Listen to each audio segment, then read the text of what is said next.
আসসালামু আলাইকুম। তা আজকে কিন্তু আমাদের পাচুরিয়া জংশন রেল স্টেশনে দুটি ট্রেনের মুখোমুখি সংঘর্ষ থেকে বেঁচে গেল।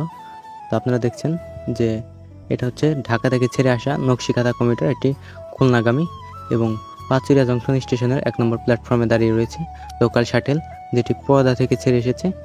তা ট্রেন দুটি কিন্তু একই লাইনে কিন্তু চলে এসেছে। আপনারা দেখছেন নকশিকাঁথা কমিউটার ট্রেনটি কিন্তু দাঁড়িয়ে পড়েছে, ব্রেক ধরেছে ড্রাইভার, এবং শাটেল ট্রেনটি কিন্তু আগে থেকেই পাচুরিয়া জংশন রেল স্টেশনে দাঁড়িয়েছিল। তো আপনারা দেখছেন অনেক মানুষই কিন্তু ভিড় করছে দেখার জন্য দুটি ট্রেনের সংঘর্ষ, প্রায় মুখোমুখি সংঘর্ষ। আর একটু হলে কিন্তু একটা বড় ধরনের দুর্ঘটনা হতে পারত। কিন্তু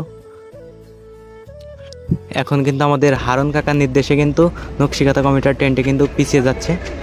নকশিকাঁথা কমিউটার ট্রেনটি কিন্তু ঢাকার দিকে লাইনে চলে গেল, এদিকে আমাদের লোকাল শাটেল গলন্দঘাটের দিকে ছেড়ে যাবে।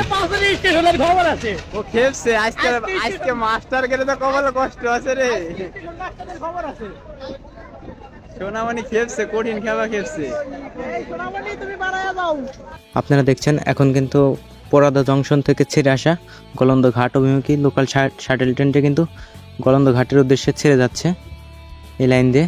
এরপরে এটা চলে গেলে কিন্তু ওই নকশিকাঁথা কমিউটার ট্রেনটি কিন্তু পাচুরিয়া জংশন রেল স্টেশনে প্রবেশ করবে।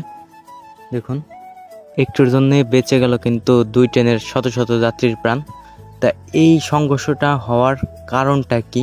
এখানে নকশিকাঁথা কমিউটার ট্রেনের ড্রাইভারের দোষ, নাকি পাচুরিয়া জংশন রেল স্টেশনের স্টেশন মাস্টার এবং সিগন্যাল যারাই করে তাদের দোষ, এখনও কিন্তু জানা যায়নি। আলহামদুলিল্লাহ, আল্লাহ হেফাজত করার মালিক।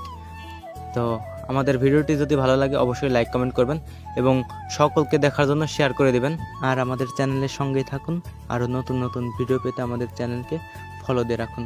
ধন্যবাদ।